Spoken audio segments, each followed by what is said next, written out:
Okay, hello everyone, thank you. So today my talk is titled Lost in the Machine, Can AI Handle Dialects in Police Interviews? Which sounds quite exciting, I think. I'm going to be talking about a study from my PhD within the talk, but first of all I'm going to give you some background on some of these terms. So police interviews first and then AI. If you were at last year's, is it this one? Which keyboard is it? Ah, there we go. We're there, don't worry. If you were at last year's toolkit, you might recognise some of this stuff because James talked about it. He also does work on police interview transcription. But a good refresh, even if you do remember. So in the UK, all police suspect interviews are recorded according to the 1984 PACE Act. So most of them are just audio recorded, but for the more serious crimes and in some other cases, there may be a video recording as well. So once you have this recording, it's sent off and a record of taped interview or a ROTI is produced. So that's a written record of what was said within the interview. Now these ROTIs are often produced by in-house police employees who are hired under an administrative basis. They are hired as a typist, someone who can use a computer, and that's pretty much the only qualification that they need to have to do this job. So the ROTI might be used by CPS, the Crown Prosecution Service, to decide whether the case goes to trial. And if it does go to trial, then that ROTI, that transcript, automatically forms part of the prosecution's evidence. So what happens is the audio recording, so the actual words and how they were said, and the written record, the transcript, are viewed as interchangeable. And so the most common scenario you get is the jury only gets the written record. They just get a piece of paper with writing on it, summarising, in most cases, what was said in the police interview. They don't get to hear the words or how they were said. And that's a bit of a problem. Because spoken language and written language are fundamentally different.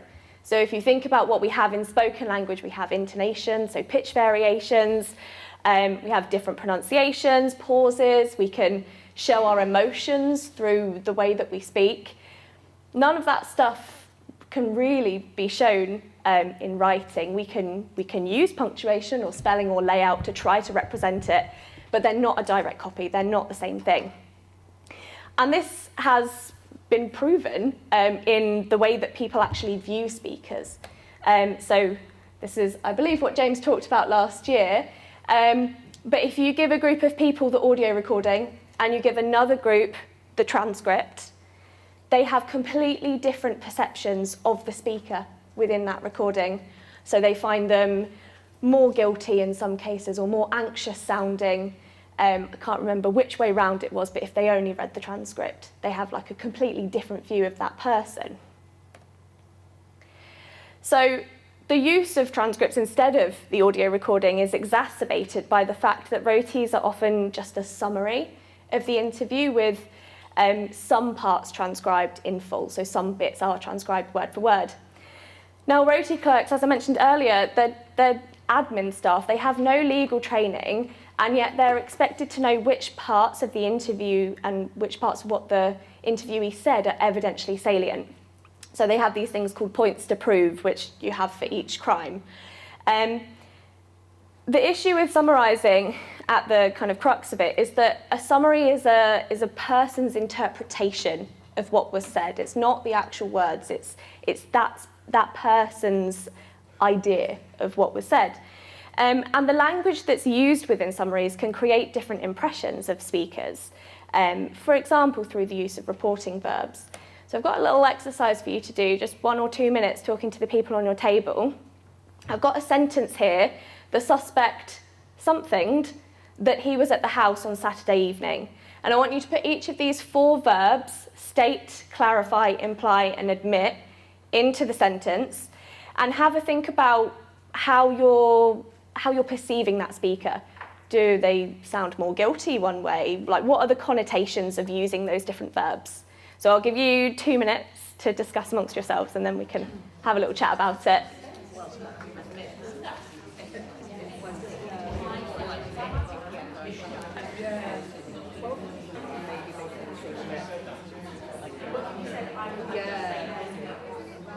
Okay, shall we have a bit of a chat about it then? All right, so starting with state, so the suspect stated that he was at the house on Saturday evening. What kind of perceptions of the speaker are we getting? What connotations here? What do you think? Yeah, quite neutral, right? He just said it, right? That's kind of what you would expect. Kind of sounds like he said those words potentially. You know, I was at the house Saturday evening. What about clarify? Any ideas? Sounds quite truthful. Yeah? Yeah? Did you have? As if there was a sort of ambiguity before that moment.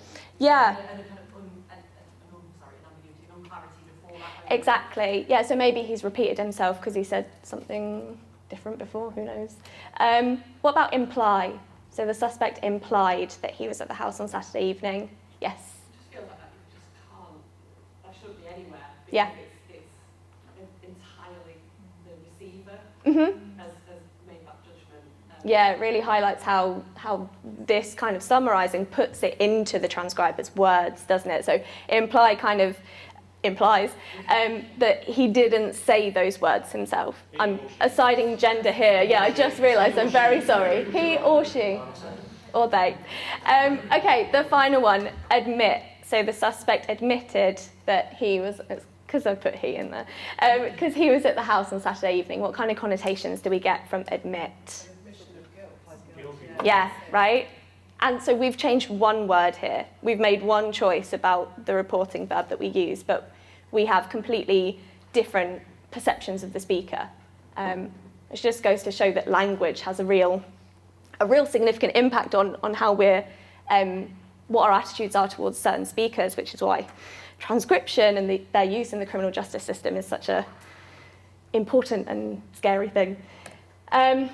Okay, so this brings us on to the topic of AI. So what we have at the moment is, in most cases, just a summary of the police interview recording. But what we could do is we could use AI, or in this case, for transcription, they're called automatic speech recognition, or ASR systems. We could use them to produce transcripts of our audio recordings. And these transcripts will contain the speech only. It's just going to transcribe the words. It's not going to try and summarize anything. It's not going to say that the suspect implied, blah, blah, blah. Which in theory would improve the quality of the evidence and the fairness of the process if that jury is getting a record of the words that the person in the recording actually said rather than a summary. So ASR is much, much, much quicker than humans. This statistic is actually really old and I imagine is like way too low now. But even in 2014, these systems were at least 4 or 5 times quicker than a human. I imagine now it's like that. You know, technology is so good these days. So ASR and AI in general present really exciting opportunities, as I'm sure we're all aware, but it's important that we don't get carried away, particularly in these kinds of contexts where people's livelihoods are on the line, right? And we need to ensure that if AI is incorporated into policing practices, it's done in a fair way and it's not motivated because people are excited about the hype or because they think they're going to save loads of money by just using AI and getting rid of all the humans. So this brings us on to lead-in task 1.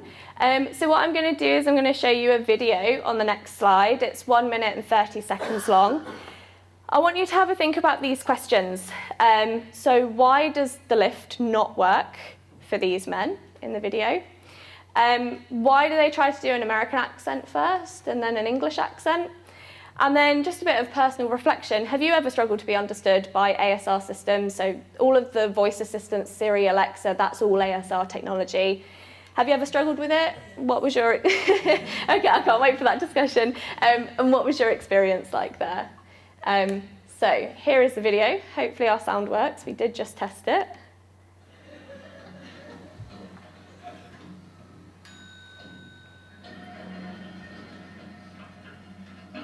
What's the buttons? No, they installed voice recognition technology in this lift. They help them else. Voice recognition technology in a lift in Scotland. You ever tried voice recognition technology? No. They don't do Scottish accents. 11. Could you please repeat that? 11. 11. 11. 11. Could you please repeat that? 11. Whose idea was this? You need to try an American accent. 11. 11. Sounds Irish, not American. What does that? 11. Where in America is that? Dublin? I'm sorry. Could you please repeat that? Try an English accent. 11. 11. You for the same part of England as Dick Van Dyke? Using smarts. Please speak slowly and clearly. Smart ass. 11. I'm sorry. Could you please repeat that? Okay, so just going back to that previous slide. So why doesn't the lift work for these guys? Because they're Scottish. Yeah, they've got Scottish accents. So after they've tried using their own voices for a while, they attempt an American accent, albeit not a great one. Why do you think they try to do an American accent and then an English accent? Why those particular accents? It sounded like the lift was speaking with an American accent. Yeah. We're going to talk about it a bit more, but those are kind of the varieties that come up most often in these kinds of technologies. We'll talk about training data later. So on to that final question. So lots of murmurs when I said it a minute ago. So have you tried to use ASR before? So particularly the voice assistants. What have your experiences been like with those? Yeah. So what happened? What happened when she didn't understand it? Well, what did she think you said? Oh, I can't think of a specific example, but may verbally abuse her when she... Yeah. Can anyone think of any kind of specific instances, or I maybe? struggle with, you know, like booking on the phone or something, and it Yeah. has like to state your location. Yeah. So we're from Hull, and Mhm. it will understand me if I say Hull or Hull. Yeah. And it will understand me. It doesn't understand my voice saying Hull. Yeah. Okay. So kind of accent based here, right? Has anyone else found kind of accent related problems when they're trying to use ASR at all? My husband's parents live in Llangollen in North Wales. Okay. That's not. Yeah, no, probably not going to work great for them. Cool, okay, so we find kind of a range of performance when it comes to these systems. So why does this happen? Why do we get differences in performance? In order to understand this question, first of all, we need to explore how ASR actually works. So a bit of crash course on speech technology for you here. So in really simplified terms, an ASR system has two main components. So it has an acoustic model and it has a language model. So the job of the acoustic model is to identify the speech within a recording and then to identify the different speech sounds. Then it has to map those speech sounds to potential words that that combination of sounds could add up to. Then the language model comes in and calculates the most likely sequence of words matching those sounds. So the language model takes into account things like word probability and phrase probability, and modern systems also take into account kind of longer range things like syntax and grammar and the context or topic of the sentence. So to give you an example of how that works, let's say we have this combination of sounds in an audio recording. This is ice cream in the International Phonetic Alphabet. So the acoustic model identifies each of them, and then it says, okay, it could be I scream, or it could be ice cream. Then the language model comes in and says, okay, well, the previous words were I want, so what's more probable out of I want ice cream or I want ice cream? And it says, well, it's the ice cream one, right? So that's a really simplified version of how it works. And the way that it does this is that these kinds of systems are trained on huge amounts of data. So the acoustic model is trained on speech data that has been transcribed. So it's learning from audio recordings, and those recordings have transcripts that say, okay, this combination of sounds is the word cat, and then it learns that, and it does that billions, trillions of times. So yeah, the acoustic model learns patterns in the sound features, so that's those technical characteristics, and then it learns to associate those technical characteristics with specific speech sounds. The language model is trained on written text data, and it learns to predict likely word sequences, and also it learns contextual relationships. So the language model, this is kind of similar to those LLMs that you might hear about in the media, right, which are just trained on so much text. And they're basically just learning how language works from that text and then trying to make sense of things. To give you an example of how much data is used to train these systems, OpenAI's ASR system Whisper is trained on 680,000 hours of multilingual and multitask data. So I think when we convert this to years, it's 77 years worth of audio that's been used to train that ASR system, one single ASR system. So ASR can work really well in some contexts, particularly if the audio quality is good, if the speech is clear, if the content is predictable, and if there is a single speaker. So most of these criteria are fulfilled when you talk to Siri. You know, you hold your phone close to your face, you say, set a timer for 5 minutes. You're using clear speech, it's predictable, and there's probably not loads of background noise going on. Once you start to work with audio recordings that contain real speech, that's where ASR systems start to struggle.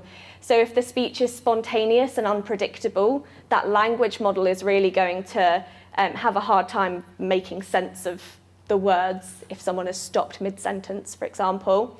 If the speaker is disfluent or ungrammatical, there are also going to be problems. If the speech is fast or mumbled or slurred or emotional, all of these things that you might find in a police interview. And then if the speech is overlapping with other speech or there's noise within the audio recording. So all of these things can contribute to worse performance. Other things that contribute to disparities in performance by ASR systems are kind of demographic factors. So gender has been found to have a significant impact on ASR performance. I think there are quite mixed results for here, but generally it works a bit better for women, which is kind of surprising as we go through and learn how these systems are trained. They perform differently for ethnicity, so there's quite a few studies that have looked at African American English versus kind of more white general American English, and they find much worse performance for the African American community. Different ages will have different performance when it comes to ASR. It's generally worse for kids. And then the topic of my research, accents. So accent has also been shown to have a significant impact on performance, where we find worse performance for those kind of what you would consider to be accented speech. So all speech is accented, right? But speech that maybe diverges from the standard. So like Yorkshire or Scotland, or, I don't know, a really deep southern accent in America, that sort of thing. So the composition of training data sets is suggested by all of those studies as the root of this problem. So if there's underrepresentation within the training set, then that leads to a decline in performance for speakers from that underrepresented group. So you get worse performance for Scottish speakers because there's not as much Scottish data in that training data set. And at this point, it's really important to remember, and this goes for all AI, that AI is only as good as the data that trains it. That's something to keep in mind whenever you're using ASR or ChatGPT or whatever. It all depends on that training data. And the thing is that we don't know what's in that training data. Okay, so on to the experiment that I'm going to be talking about. So this is from my PhD research. So I finished my PhD last year. The study was published in 2023, but it was actually done in 2021. So it's potentially a bit out of date now, but I think the findings are still quite interesting. So what I was interested in is we know that there's going to be disparities in performance between speakers of standard varieties and speakers of other kind of more regional accents.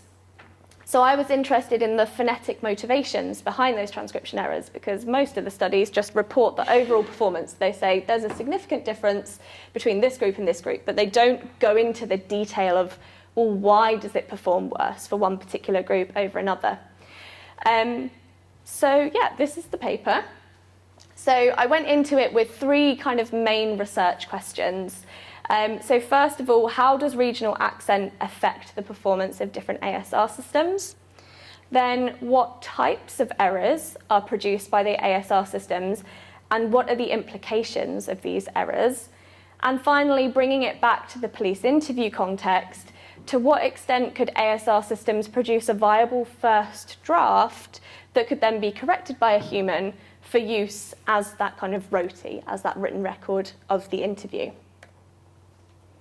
So, the data that I used for this study was 32 short utterances taken from a mock police interview task. So there are a couple of forensically realistic corpora that exist. The first one is Divis, which was collected by Francis Nolan and colleagues at the University of Cambridge back in 2009. And these are speakers of standard Southern British English. So it's a supra-regional, it's not just in the southeast. It's kind of all over the south of England. You get speakers of standard Southern British English. That's the accent that has that long Bath vowel, what you might think of as posh sometimes. We also have another database that we can use called Wired, which is the West Yorkshire Regional English Database. So this is speakers from a couple of different locations in West Yorkshire. And in both of these corpora, we have this mock police interview task. So one of the researchers on the project is acting as a police interviewer, and the participant has a kind of map in front of them with things that they're supposed to say and places where they were on the night of the crime, that sort of thing. So I used 2 speakers of each accent within this study. I should mention it was quite a small scale study that I did. And because it's all studio quality audio recordings, I wanted to make it a little bit more realistic, like what you might find in a real police interview recording. So I mixed them with speech-shaped noise. Won't go into detail about that, but just shh over the top. And then I used 3 commercial ASR systems within this study. So I used Amazon Transcribe, Rev AI, and Google Cloud Speech to Text. So, the most common metric for evaluating ASR performance within the speech tech community is something called word error rate, which is a really easy calculation. You just count up the number of errors within the ASR transcript, and then you divide it by the number of words that were actually spoken, and you get a percentage, where a percentage of 0 would mean that there's complete overlap and the ASR transcript is perfect. So the lower the better here. So in this plot, hopefully everyone can see that, the blue bars are our SSBE speakers, so our guys from Cambridge, and then the orange bars are our speakers from West Yorkshire. So we see, if you look at the 3 different systems, we've got Amazon on the left, Rev in the middle, Google on the right. So we see really different performance according to the specific ASR system that you use. So within this study, Amazon definitely came out on top. And then if you compare the blue bars with the orange bars, you find that in all cases, we have much lower word error rates, much lower percentages of errors within the transcripts for the SSBE speakers compared with the speakers from Yorkshire. So we're getting a lot more errors for the Yorkshire speakers. So that's kind of what previous studies have done, but I wanted to go into a bit more detail and look at what types of errors are actually being produced. So when it comes to transcription, we talk about 3 different kinds of transcription errors. There are substitutions, which is where you mistranscribe a word, so you attempt the transcription and you get it wrong. There are deletions, which is where you just don't attempt to transcribe the word. It's kind of deleted from the ASR transcript. And then there are insertions, which are words that aren't there in the audio, but have been inserted into the ASR transcript. So here we have bars. So on the left two are Amazon transcribed, the middle two are Rev, and the two on the right-hand side are Google. The one on the left within each pair is for the standard Southern British English speakers from Cambridge, and the one on the right is the speakers from Yorkshire. So if we kind of focus on the proportions within each bar, we find that in the left-hand bar in each pair, the majority of the bar is made up by the green category, which is deletions. So that's where the system just doesn't attempt to transcribe a word, which obviously isn't great. But if we look at the bars for the West Yorkshire English speakers, and I'm going to ignore Google for now because it basically just didn't attempt transcription a lot of the time. But if we look at the right-hand bars for Amazon and Rev, you see that the majority of the bar there is that kind of burgundy colour. And that means that the majority of substitutions for our Yorkshire speaker, no, the majority of errors, sorry, for our Yorkshire speakers were substitutions.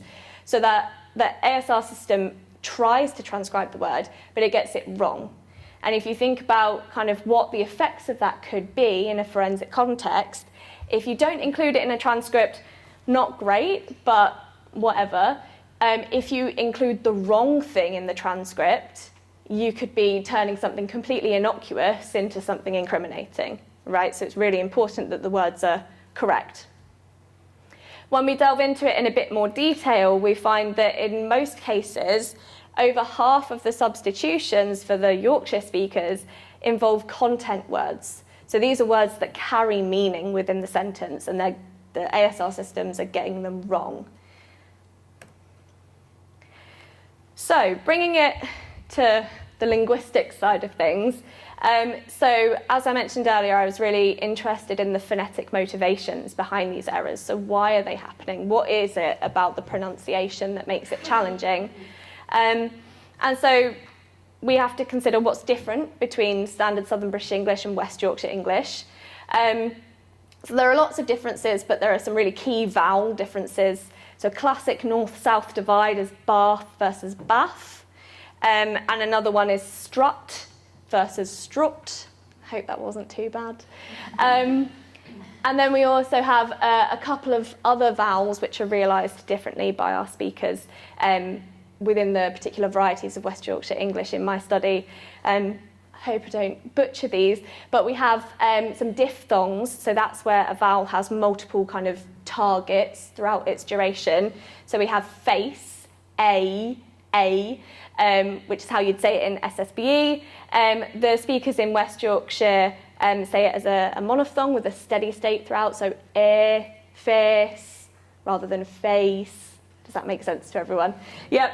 And then a similar thing with goat. So in SSBE, that's a diphthong, o. In West Yorkshire English, it can either be a back vowel as a monophthong, or the younger speakers, which is what I used in the data, are starting to do this kind of more fronted variant, girt, right? So, having learned how ASR works, and the fact that training data has a huge impact on performance, we can kind of come up with the hypothesis that if West Yorkshire English is underrepresented in the training data, then we may expect to find that these vowels cause problems for the ASR systems. So, does this look familiar to people? Yep, okay, good. So this is your AQA resource that you have, and it's got some IPA symbols on it. So this is the real thing that us linguists use. This is from the IPA chart, and this is specifically the vowel quadrilateral, we call it. So you'll notice that the symbols are the same a lot of the time, right? And this kind of vowel quadrilateral is roughly correlated with what's physically going on in the mouth. So vowels on the left-hand side of it are front vowels. On the right-hand side are back vowels. And then we have high vowels and low vowels. And that's all to do with where your tongue is in the mouth. So where the highest point of your tongue is. Is it front? Is it back? Is it high? Is it low? Okay, so I've given you that knowledge because we're going to talk about why a lot of these substitutions happen, and it's quite often to do with how close things are. So, the word staff came up a few times by our West Yorkshire English speakers, and this was transcribed by the ASR system as stuff. Okay, so it substituted it, it got it wrong, quite similar, but obviously completely different meaning. So if we think about how the West Yorkshire English speaker said it, they said staff, and in SSBE, staff, that doesn't map to the word staff, right? So what it does is the ASR system looks for the word that matches those sounds most closely that exists in SSBE, right? So, so what we do is we actually get stuff, right? So they're quite close together. It doesn't look like it on the chart, but in terms of where they're produced in the mouth, they're both short vowels and they're both kind of centralised and low. So an example from the strut category, so that other classic north-south divide. The word muddy was produced by one of the West Yorkshire English speakers and it was transcribed as moody. Again, quite a different meaning. So what happens here is the SSBE speakers produce it with that sound. They say muddy. The West Yorkshire English speaker said muddy with that vowel, right? And again, in SSBE, doesn't map to the word muddy, so it looks for the closest alternative, and what we get is moody. So those vowels are really close together there. So what all of this is showing is that these errors aren't random. There's like linguistic basis to why it's all happening. Where are we at with timing? Okay, I'm going to breeze over that one because that's a bit too phonetic, really. This final one, so this was that goat vowel that we talked about. So the word road was transcribed as word. And that's because in SSBE we have that diphthong, that O sound. The West Yorkshire English speaker said road. And what we got was, we've changed r to w, but what most closely matches r, d in SSBE, word. So you can see these vowels are really, really close together. So all of these things kind of make sense. Okay, how much longer do we, it was 45, wasn't it, when I started? Oh, we've got ages. I thought it was past. All right, let's go into extension task 2 then. So I'm going to give you the recordings from the actual experiment. And what I'm going to do is I'm going to play them out loud. I want you to get a pen and paper and see if you can, so I'll give you the ASR version of the transcript, and I want you to see if you can spot if there are any errors. And if there are errors, what words were the errors on? And then I've got 4 sound files for us to listen to. At the end, we're going to have a bit of a discussion. We're going to talk about how accurate the transcripts were. Were some more accurate than others? Why might one transcript be more accurate based on the sound file you heard? So maybe have a little bit of a think about the voice that you're hearing. And then this final point, how easy or challenging did you find correcting the transcripts? Were some files more challenging than others?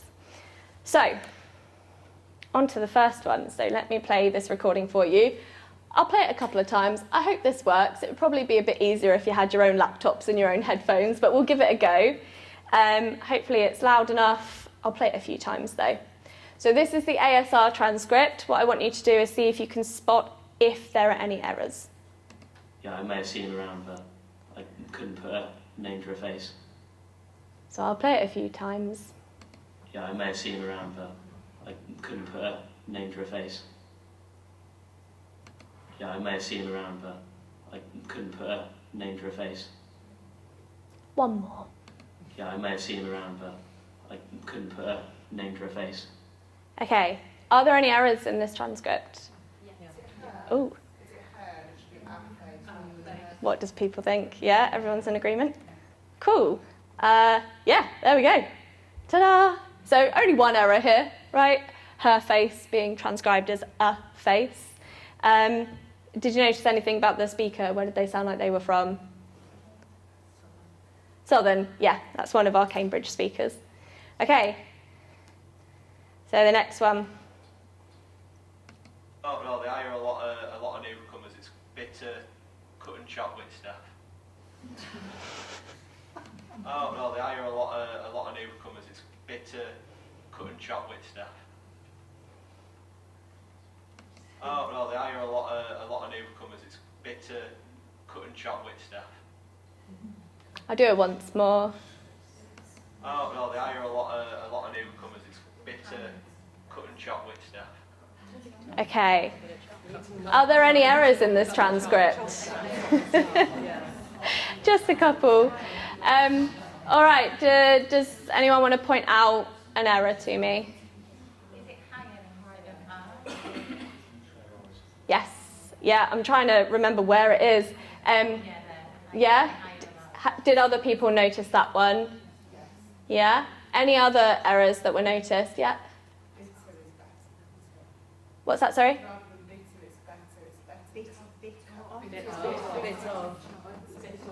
Cut and change.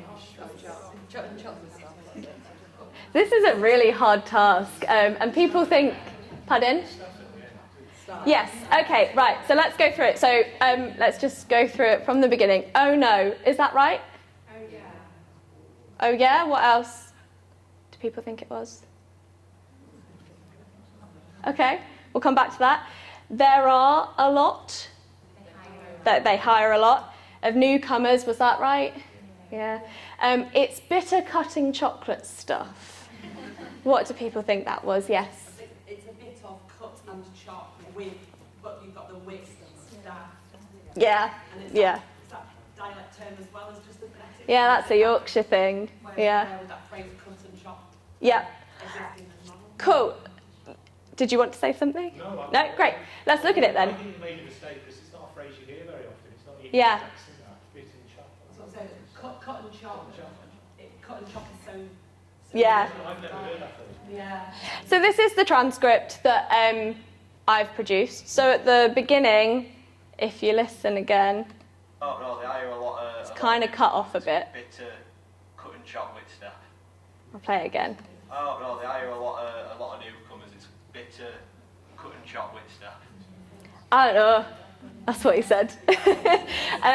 So you were right about they hire, and then bit cut and chop with staff. So that wit, that's quite a Yorkshire thing, right? So that makes sense that the system really struggled with that bit, because not only have we got the phonetic bits of Yorkshire, we've also got some kind of grammatical things going on as well. Okay, so what did you notice about the speaker in this particular recording? Yep, West Yorkshire. I've just said Yorkshire, but yes, this person. What did you think about their voice? Anything else? That was. They're using fillers, Mm-hmm. like a false start as well, so it's Mm-hmm. fluid. Yep, exactly. Yeah. So there's a bit of disfluency here. He's also a bit lax with his articulation. It's kind of not quite hitting those articulatory targets a lot. It's like, I don't know. You know, he's not saying I don't know. Kind of missing out some of those sounds. Okay, on to the next one. Not exactly, I can't remember their surnames. I might have known them, I don't think. I'll play it a few times for you. Not exactly, I can't remember their surnames. I might have known them, I don't think. Not exactly, I can't remember their surnames. I might have known them, I don't think. Not exactly, I can't remember their surnames. I might have known them, I don't think. Okay, any errors in this one? It's surnames, and they missed out the really. Mm-hmm. Can't really remember their surnames. Yeah, so I can't really remember their surnames. Any other errors? At the end, I don't know. I don't know. Yeah. Mm-hmm. Yep. And is it them rather than him? Yeah. Yeah, quite a few errors in this one. So I can't really remember their surnames, but I might have known them. I don't know. Them and him, these are function words, right? So what happens to them is they get reduced a lot of the time. They become unstressed and they sound pretty much the same. Don't know him, right? So it makes sense that it made that error. And then at the end, I don't you was I don't know. Okay, so the final one, of this task then. Oh, actually, going back to that, where do you think the speaker was from? Southern, yeah, it was quite a posho, wasn't he? Right, on to this final one then. Okay, no, not that I'm aware of. Not that I drove. I drive quite a lot on my own. Okay, no, not that I'm aware of. Not that I drove. I drive quite a lot on my own. Okay, no, not that I'm aware of. Not that I drove. I drive quite a lot on my own. Once more. Okay, no, not that I'm aware of. Not that I drove. I drive quite a lot on my own. Okay, any errors in this particular transcript?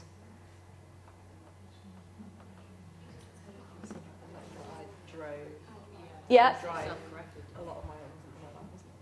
Yeah.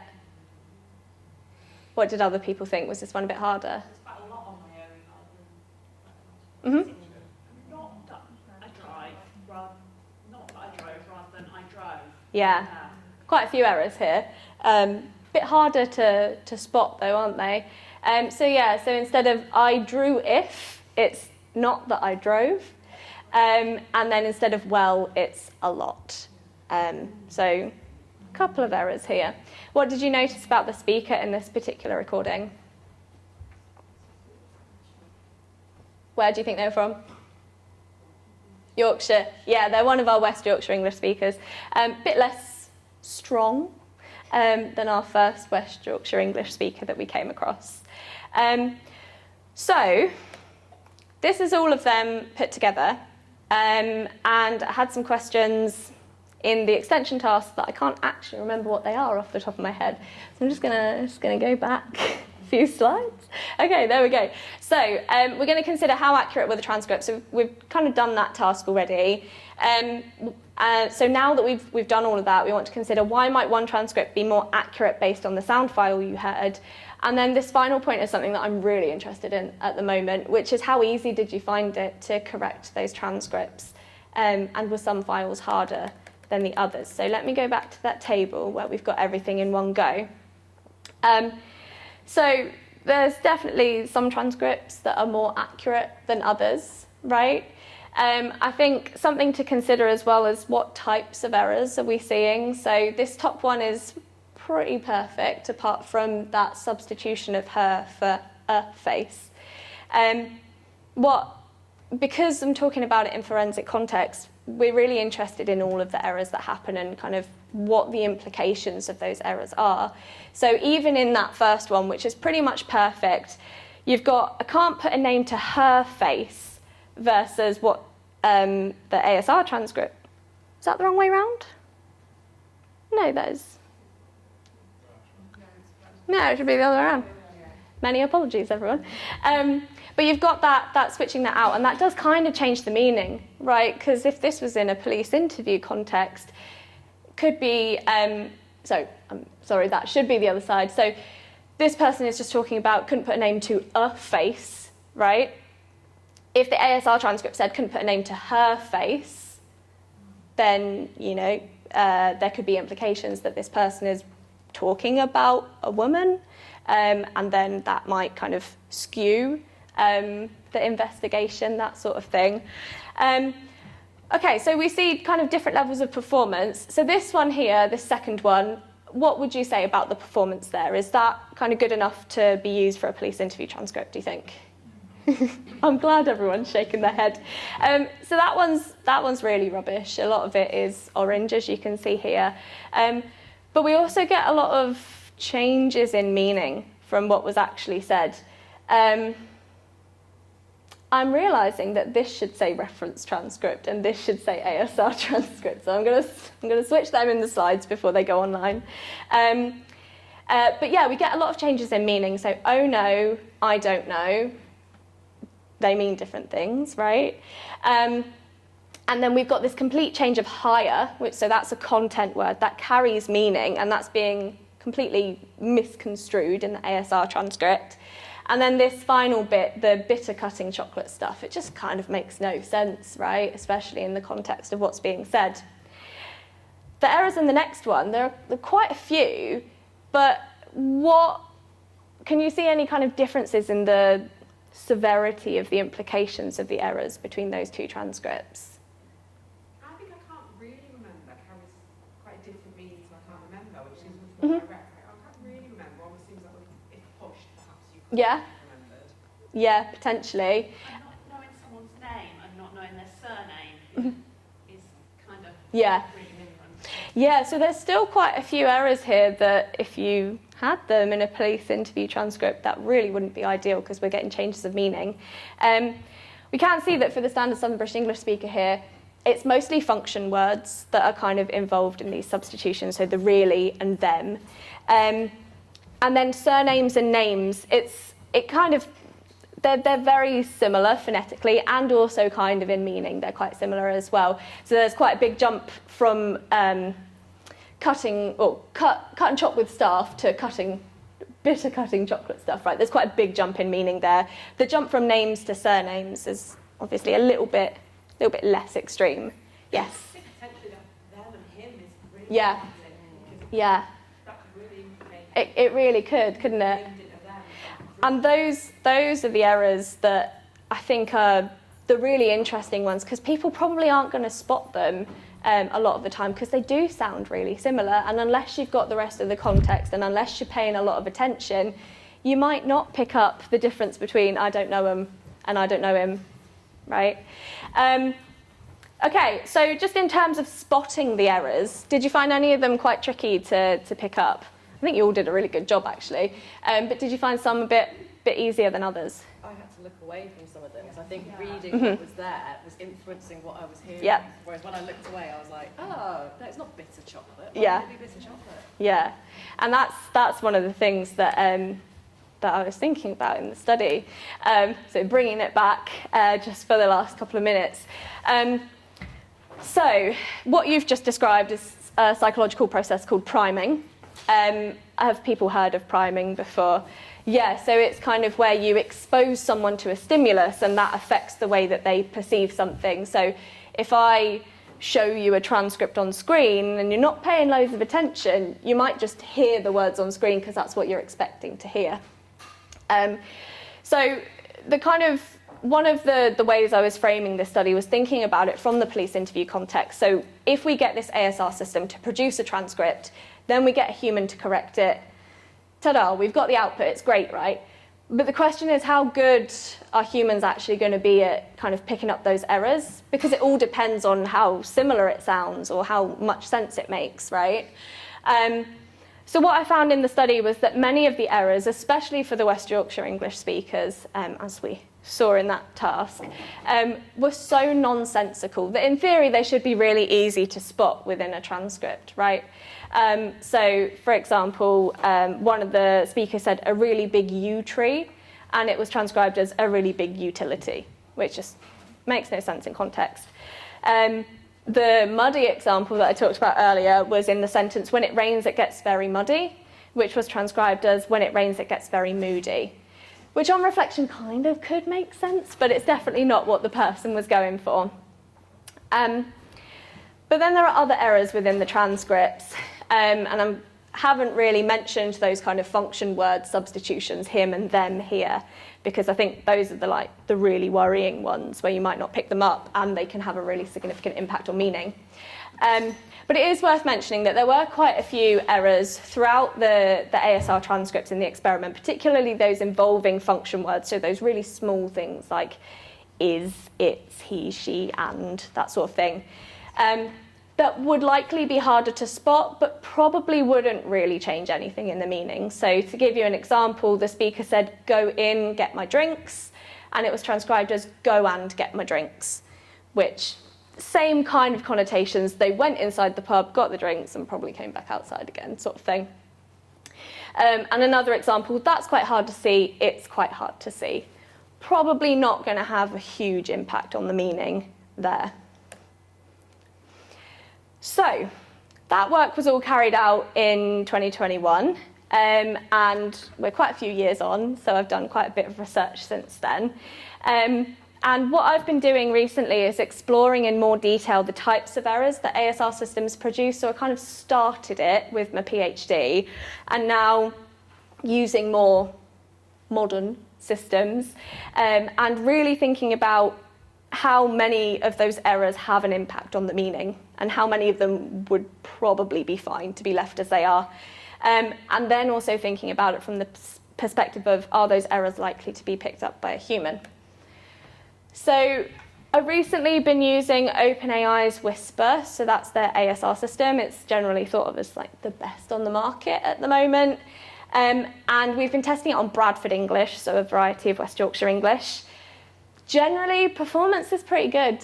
So in my experiment, I only use really short clips. I've got like 5-minute recordings that I've been using recently, and generally, performance is kind of better than expected.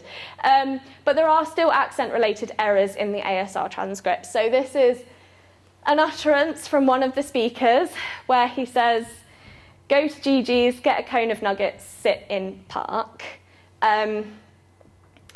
He's from Yorkshire, so it didn't sound quite like that. And we find quite a few errors. There's even more than what I've highlighted here, but these are the orange ones are the phonetically motivated ones. So he said go, so he had a glottal stop instead of a t sound, and he also used that monophthongal goat vowel. So instead of go to, we get got a. Cone of was kerner, and that was transcribed as corner. And then sit in, this is called definite article reduction in Yorkshire English, so going to pub, that kind of thing. Sit in park. The system really struggled with that because that's kind of not grammatical, right? If it's trained on written text data, it's probably not come across definite article reduction a lot. So we are still finding these kinds of phonetically motivated errors. And then the thing that I've been doing most recently is James and I have been carrying out an experiment where we've been investigating how well humans can identify and correct errors within an ASR transcript. So we've been giving them these 5-minute recordings and the ASR transcript and saying, pick out any errors that you find and correct them. And what we find is that people aren't great at doing this all the time. In our study, only about 40% of errors were actually being corrected by our participants. So that's quite a low number. What we should mention is that's every single error that we've identified, and our transcripts include all of those filled pauses and false starts. So our next steps is to go in and say, okay, well, if we kind of get rid of all of that disfluent speech and we figure out which of these errors actually change the meaning, are those ones being corrected or are they being left in? And we're looking at this because we're doing quite a lot of work at the moment, collaborating with kind of police on this sort of issue and the use of AI, which everyone is really interested in, which is exciting but quite scary. So that's it from me. I think we've got 5 minutes to spare for questions. So thank you so much, everyone.